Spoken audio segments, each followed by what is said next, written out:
I work at a gas station in Royal, Pennsylvania. It's a boring job, but it's pretty easy and it pays alright.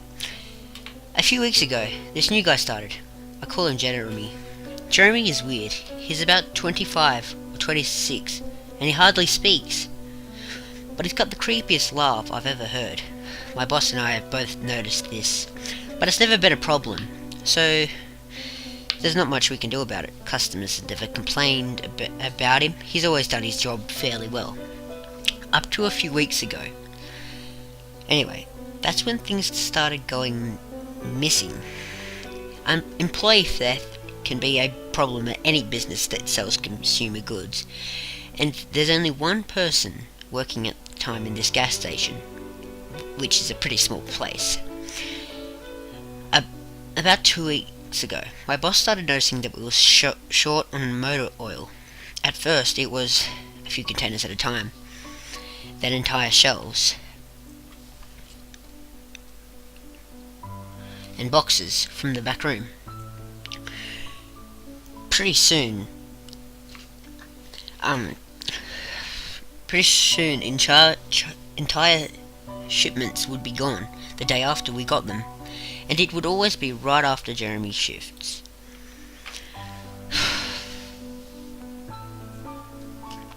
My boss had checked the security camera tapes from every single night that he worked, but he could never catch him in the act.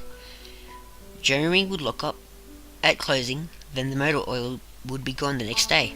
My boss usually takes the tapes home with him to try and catch Jeremy stealing. But his daughter has a softball game last night, so he asked me to watch the tape for him.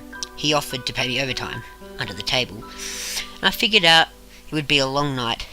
But then again, I'm trying to save up for a vacation, so I really need the money.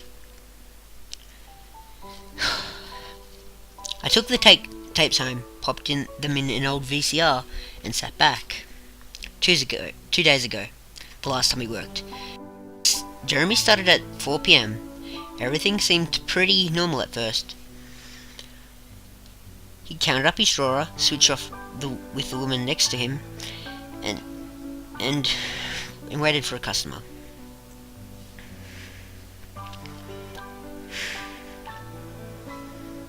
The first person who came in was Mrs. Templeton. The time stamp on the video read 4:03, a regular.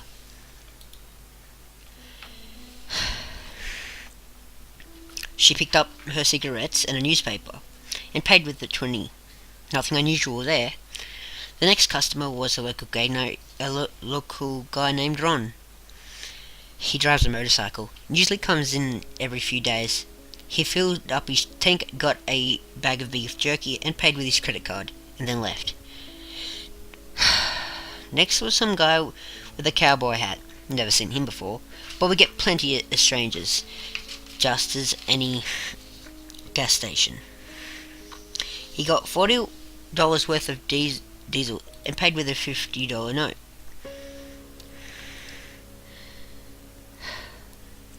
And went on his way. I sat back inside. The only thing more boring than doing this job is watching someone else do it. My boss's offer was enough to keep me watching, so I left the tape on. Everything seemed pretty normal. I had a feeling that if Jeremy was stealing motor oil, he would know we were onto him by now. I didn't expect him to be dumb enough to let us catch him on camera. Things stayed boring and on routine until 5 o'clock. At 5:03, Mrs. Templeton walked in. I thought maybe she must have forgotten something, but she didn't. She bought the same pack of cigarettes as before, and the same newspaper. She paid with another 20. That's odd, I thought. But then again, she's a little absent-minded. I thought Jeremy should have told her that she already got her smokes. But it's not against the rules to sell somebody the same thing twice. That's when Ron came in again. He bought another tank of gas for his motorcycle again. I later checked the outdoor camera because maybe I thought that he had another car he wanted to fill up, and the same pack of beef jerky.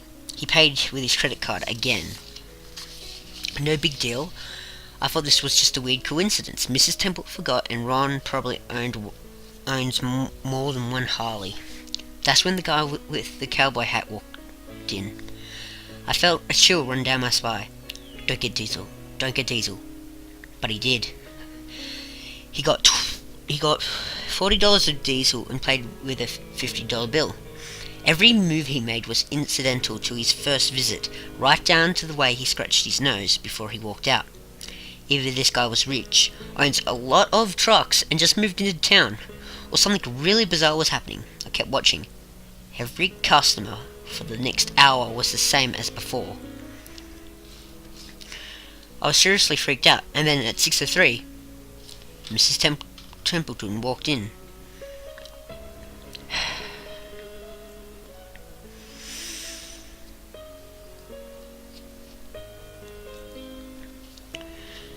She bought her cigarettes and newspaper again, and paid with a 20 again.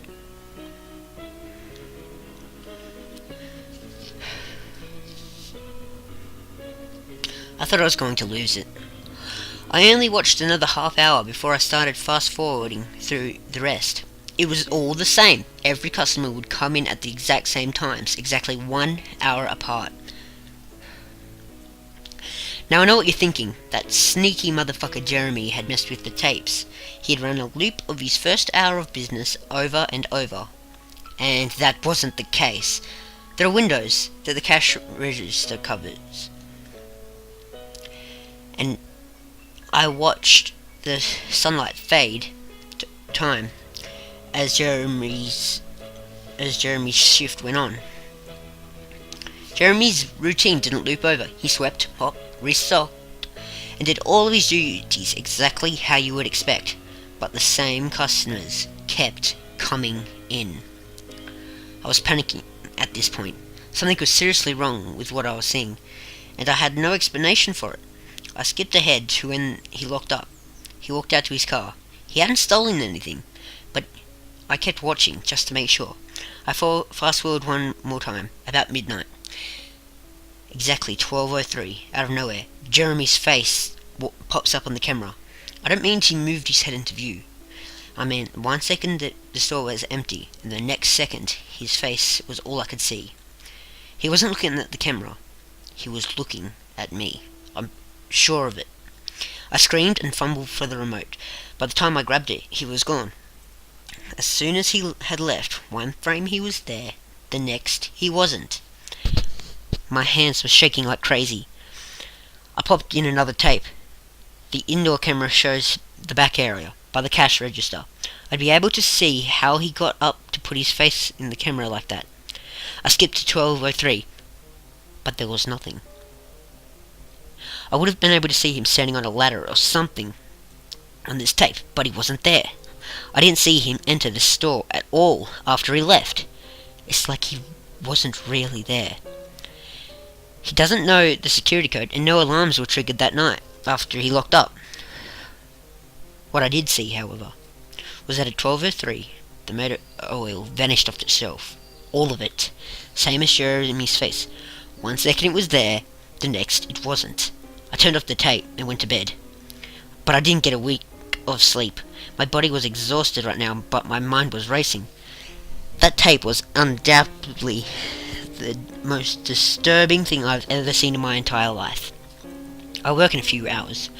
My boss asked me to bring the tapes and tell him what I found. But really, what the hell am I going to say?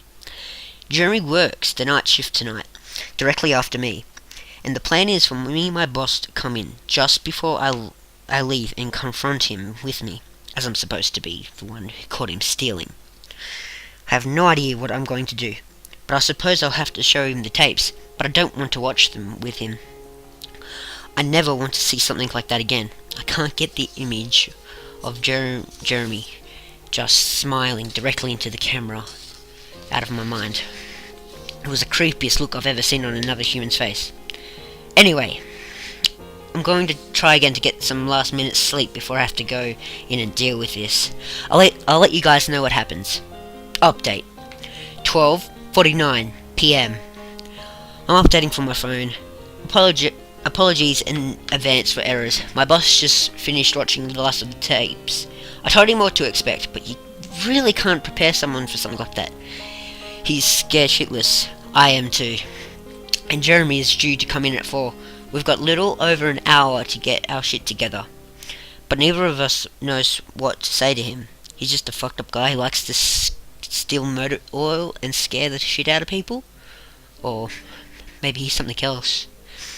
I don't know if this is crazy, but does anybody think that he could have to do with anything with the time loop?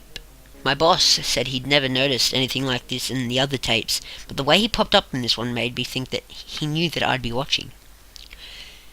The way he smiled in the camera was like a little kid showing you a sandcastle they just built or something. I don't know. I probably sound crazy. I sure feel the part. I'm going to talk to my boss some more. We have to calm ourselves down and figure out how to handle this. I'll update again tonight, but I have a really bad feeling about this, how this week's going to play out. Update. 4:43 p.m. No sign of Jeremy. Tried calling him, but his phone's been disconnected. We're calling the police. Update. 5:33 p.m. No sign of Jeremy.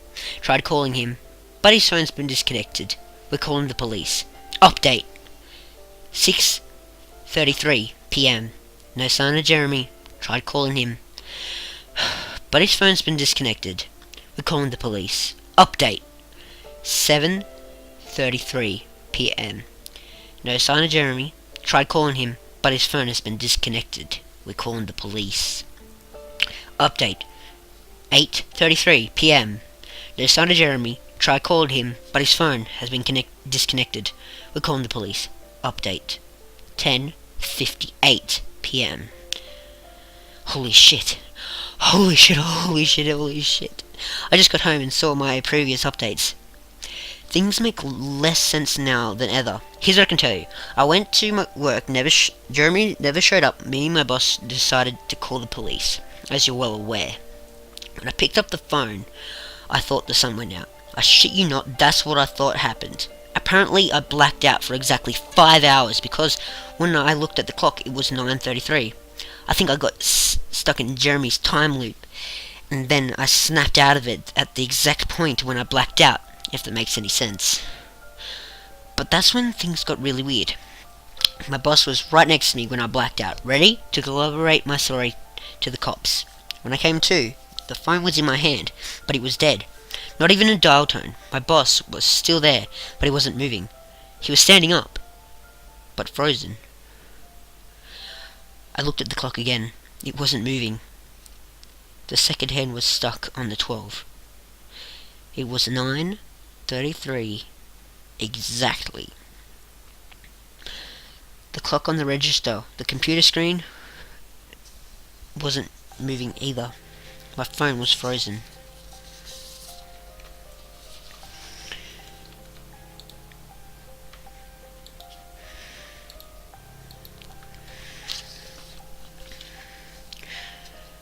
There was even a customer at the register waiting for my boss to get him cigarettes.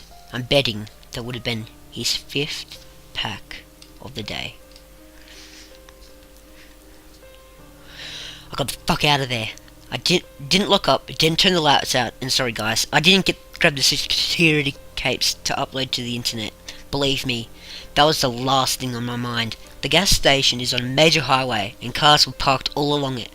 Except they weren't parked. They were frozen. People inside were sitting as wax statues. I got in my car and prayed it would start. Thankfully it did. About halfway home, time started up again. The static from the radio turned into music, like it's supposed to be. And from what I could tell by listening to the host talk between the songs, no one noticed the time freeze. Or whatever it was. I was the only one. Well, I'm sure that Jeremy noticed as well. still have no clue where he is or what he is doing. I'm hiding in my room and calling the police again